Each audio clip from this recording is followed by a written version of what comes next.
Another day, another bunch of videos. Ho ho ho, Merry Christmas. We're not quite yet in December, Not sorry. December yet. Yeah, but I've got my Christmas tree up. I've got the Christmas jumper on. We've done this video about 5 times before, about 2 times before, but we're going to do it again because I like hearing what the Reddit has to say. It is Dark by Dark Sirius 10, and it says, "What would you like to see in 2025?" Also, I don't know if Not just the year as an abstract concept, EastEnders. Also, I don't know if they've ever appeared on our channel, if we ever covered their topics Oh, they before. probably have. No, not them. I'm on about someone else here for a second. But sadly, one of the users of the Reddit has passed away. I just want to shout them out. The user Coyote and Crickets. We've probably used their threads before, but they sadly passed on September 30th. I'm just getting that news now. It's probably too late, but there you go. Just want to put that out there for them. So yeah, just in case we covered them before, I just I just wanted to do that. But yeah, this is about what would you like to see in 2025 for EastEnders. What would you like to see for the entire year? At times in the year. I would like for my favorite characters to not be axed, preferably. That'd be nice. I would. I know how this is kind of counterintuitive, and I'm taking the EastEnders subreddit approach. But here's what I don't want to see. I don't want to see EastEnders after the 40th anniversary under the new producer to be really gritty and dark again. I do not want that. We've revisited the 2019s, the 2018s, the 2020. Oh, like, you're allowed to have a bit of an edge. That's fine. But please don't make it really gritty and make everybody a criminal, for fuck's sake.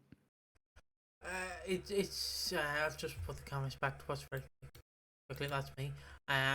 See, the problem I have is it depends on how they want to take the show post 40th. It's very interesting because obviously Chris Clenshaw's storylines, I had to roughly guess, end in roughly June, July, roughly. Yeah. Because of the filming a month in advance, his storylines will roughly end by June. Yeah. July.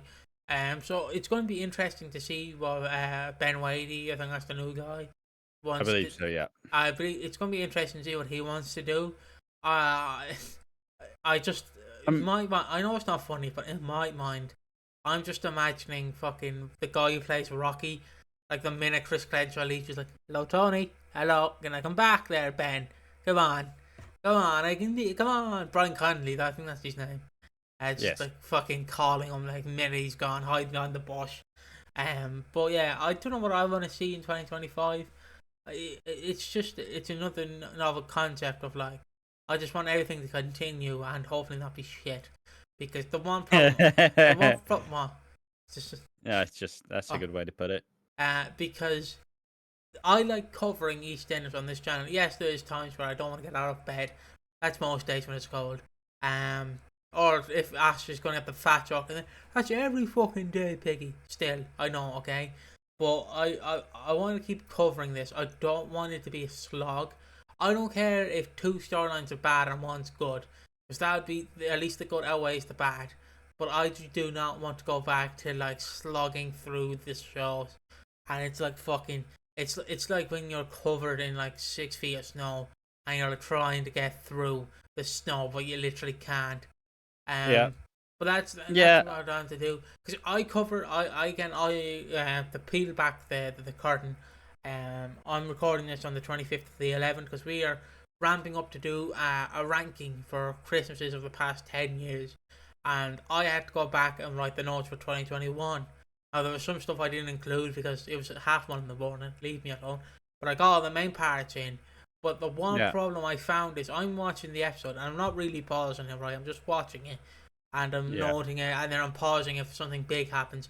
The one problem I ran into is like something will happen and then it's just like, oh yeah, ooh. But it's so sloggy. It's so like it's like drinking a slushy, but there's literally It's all slush, no juice. There's no flavour. Just like Yeah.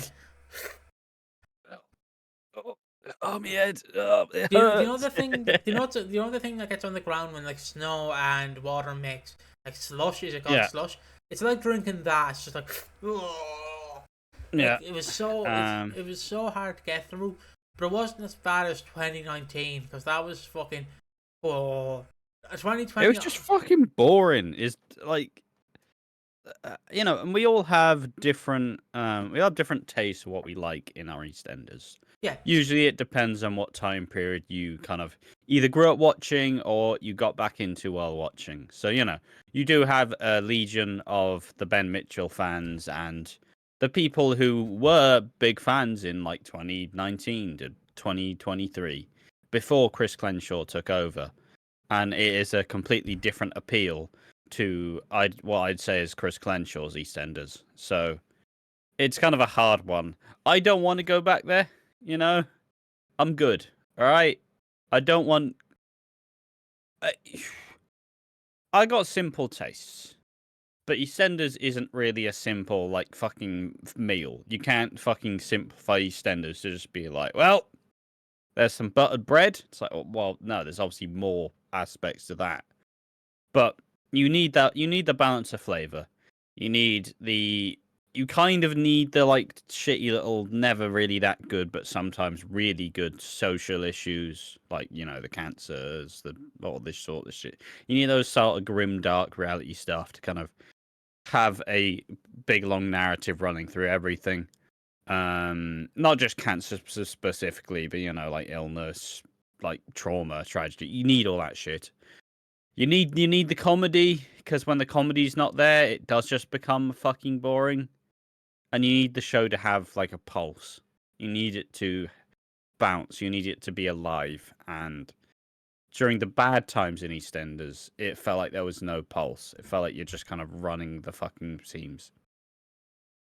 That's a speaking of grim, dark, and depressing. What would I like to see in 2025? Not the same shit. No, I want to see a love story. I want to see a proper love story. Doesn't have to be a gay romance. Doesn't have I want to see a genuine love story. Because look, I mean, I feel like one of Chris Clenshaw's biggest downfalls as a writer is his relationships are terrible.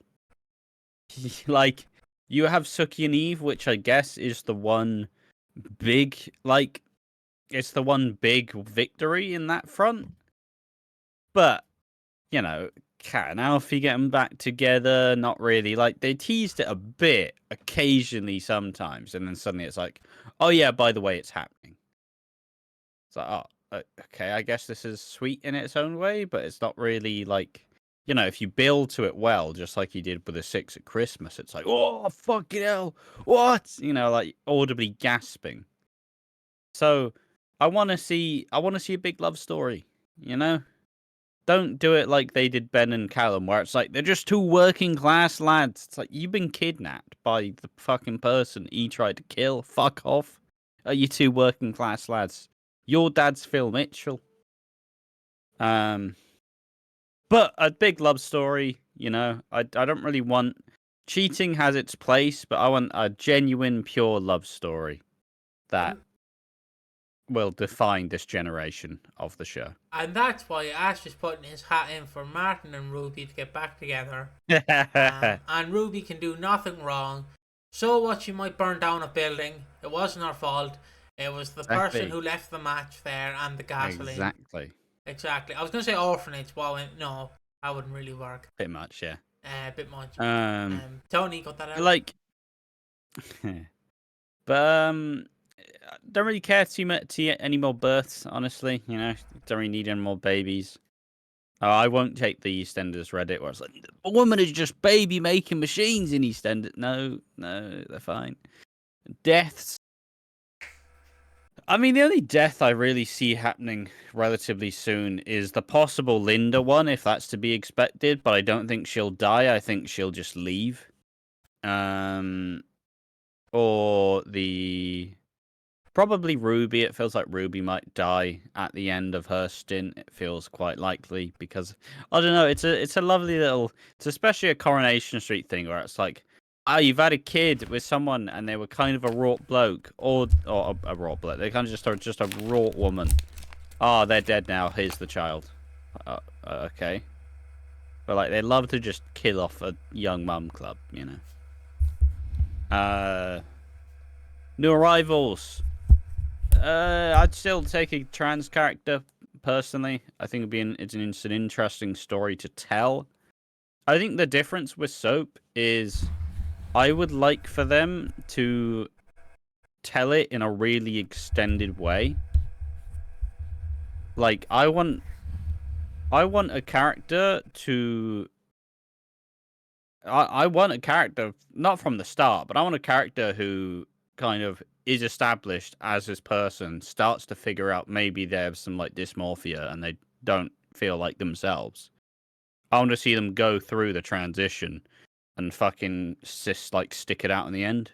I know it's hard to do with actors and shit, but I think it'd be a really interesting story and something that trans people could fucking cling to. Yeah, I would agree with that. Oh, excuse me. I'm also sorry for people watching this on demand, which obviously I was fiddling around with my microphone. Oh, excuse me. So you might hear a bit of crunching. I'm sorry about that, lads. That's fine. And you might hear a bit of, you know, I'm a bit fat, so you know there's a bit of heavy breathing there. I could lose the weight, and Ash is going to try and get me to lose the weight, but I'm just going to wait till it's too late and then have an existential crisis, you know, like I usually do. Oh, I'm too fat. Chalky. What do I want to see? What do I want to see in 2025? I don't really know, because we've done this topic twice, and each time. And you still don't have anything to add. Yeah, I still don't have anything to add. You need to start working for your bacon, mate. Get that brain flowing. Oh, I don't tend to be a bacon. Make some shit up.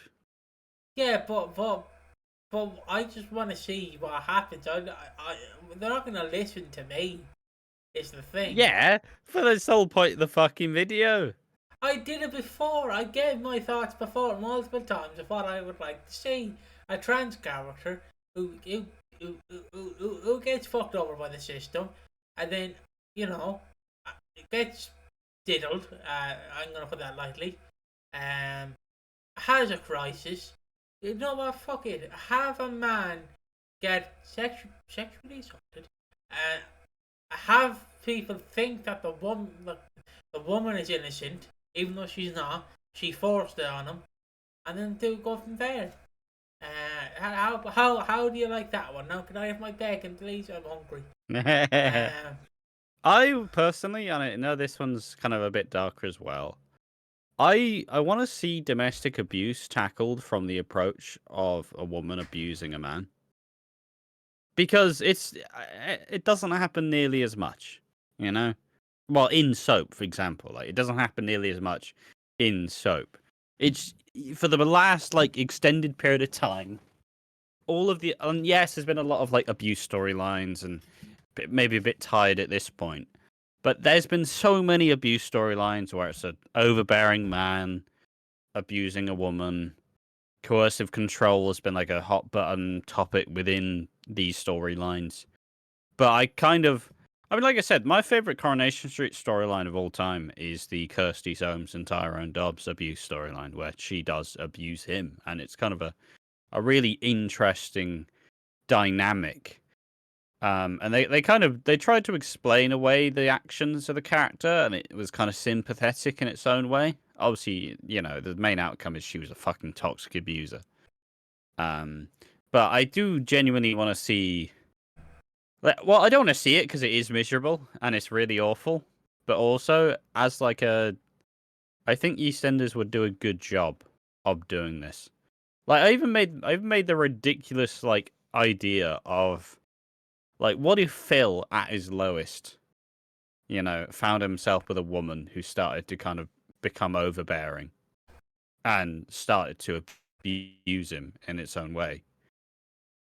Where you have this really kind of, well, I think he's Phil Mitchell, you know, never allow that to happen, and you kind of explore the darker side, right? I don't know. It sounds interesting to me. Bring back Emma, who threatened the kids. Bring her back.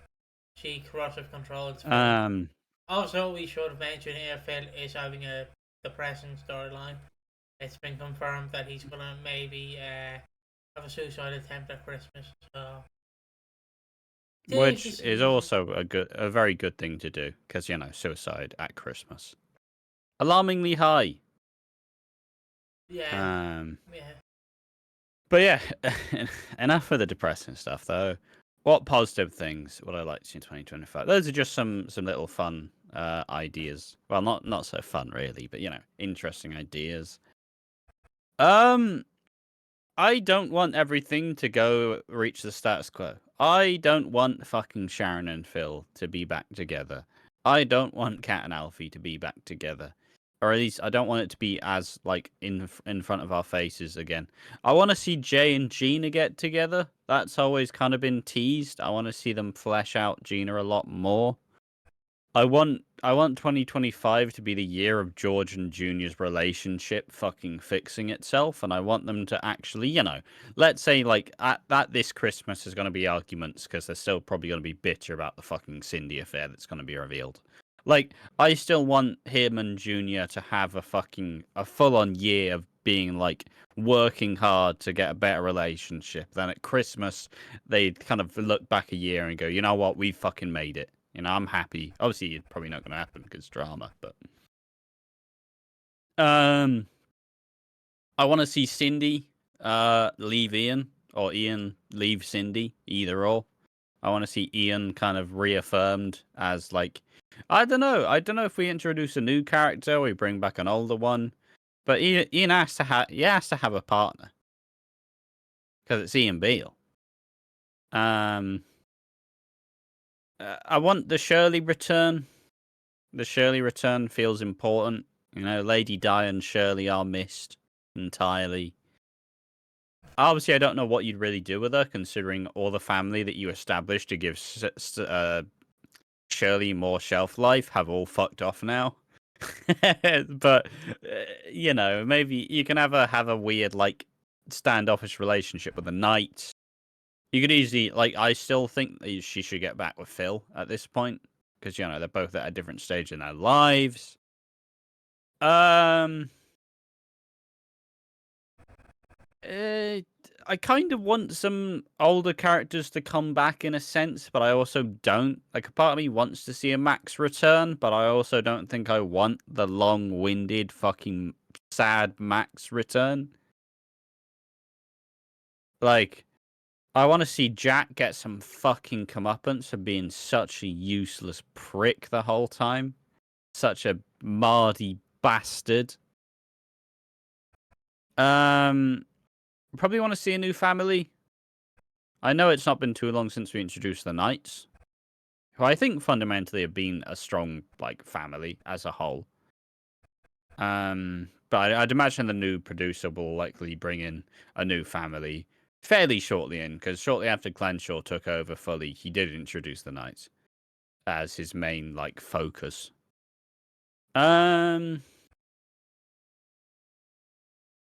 I think I might be out of ideas. I mean, I could easily think of a bunch more, but fucking, I think there's a lot to pick into. With that being said, we are 19 minutes in. Do you want to end it, or do you want to?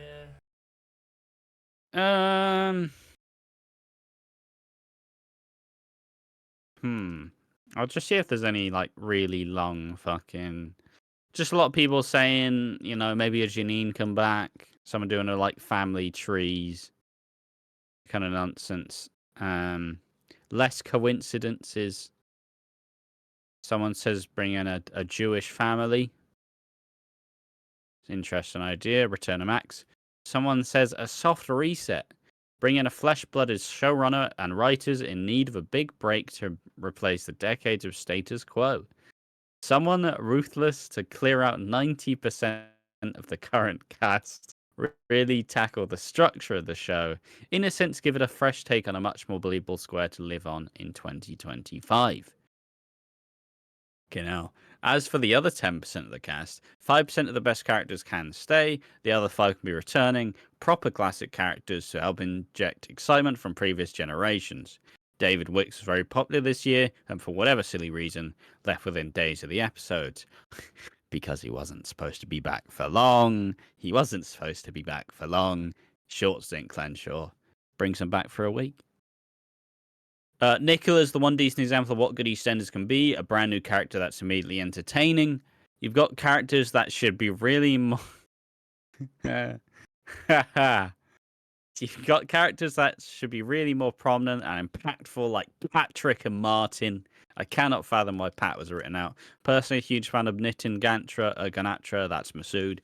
And the show's in desperate need of some kick-ass female punky characters like Shirley. This may be controversial, but the first thing 2025 needs to do is scrap the Six, the Panasas, the Knights, and Cindy. Give Phil and Ian a log-off-screen break. Cut the insanely huge cost of the show. Scale it back down and focus on quality script writing. Fucking hell. You need to find a better show, mate. I don't. Well, you need to find a better show for you. I don't want to say that's gutting the entire show, but the lifeblood gone.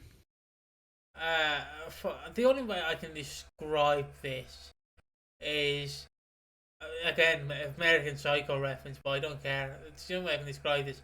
It's like when they did American Psycho 1, and then there was a film they were making, but it wasn't supposed to be American Psycho 2. Like, it wasn't supposed to be, it was supposed to be its own film. But, yeah. I don't know, I think it was Sony or some company who made American Psycho went, oh, that Patrick Bateman fella is very, very, good, bring him back. But obviously they couldn't get Christian Bale back for obvious reasons. So, They just killed him off instantly. And I'm not saying, this guy... He's the life force of the fucking thing. They killed him off in the second movie. And I'm not saying this is essentially what the guy wants to do in EastEnders. But that's essentially going, Chris Clenshaw, your era was shit. We're going to reboot it. It's not what I want to see. Because you can't really disrespect the past executive producer on your first day. You have to at least wait a year to fucking bury him. You can't just shit on him day one. That's going to get you in a bad trouble. But that's just me. I think it's just a wild one as well, where first and foremost, you say, we need to cull 90% of the current cast. Like, have you seen Hollyoaks lately? Have you seen Hollyoaks lately? Because I don't think you fucking have. Has cutting off the show and changing the format necessarily made it better? Not really. Not really. It's been okay. They've done quite a good job, but nah. See, very... Plus, anyways, you're introducing new characters. People don't fucking like new characters. Like, actually, I lie. They're not even introducing new characters. They're just fucking getting old characters and the best of the new ones. But making fucking Phil and Ian leave, two of the biggest, well-known characters in the fucking show. Ian just left for like 3 years, guys. Yeah, carry on, sorry. But, like, the only way this could realistically work is if there was another pandemic. And, like, they wanted to reboot it. Like, it's also...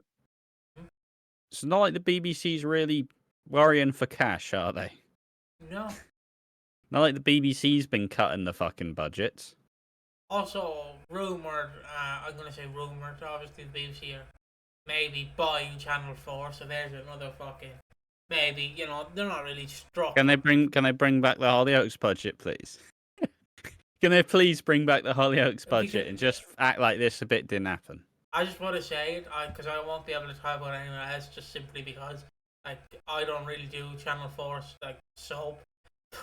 I fucking love reading where, like, Channel 4 10 years ago, peak, RuTube 10 years down the fucking drain. Yeah. And then it's like Channel 4 might shut up shop, and I'm like, that's what you get for trying to be a raunchy channel that didn't work.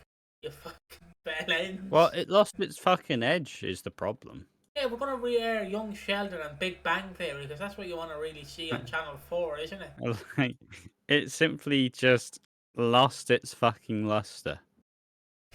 But yeah, it's a interesting take on it. You know what? I don't mind that. Like, hey, at least they're putting out a fucking idea. Fair play. Good comment. Interesting. Not personally how I would do it. I don't think that's the way. I don't think that's the truth. I personally wouldn't change much about current EastEnders, as for me, it's the best EastEnders has been in a good long time. So, like I said, interesting comment. Probably don't agree with any of it, but a bold take for sure.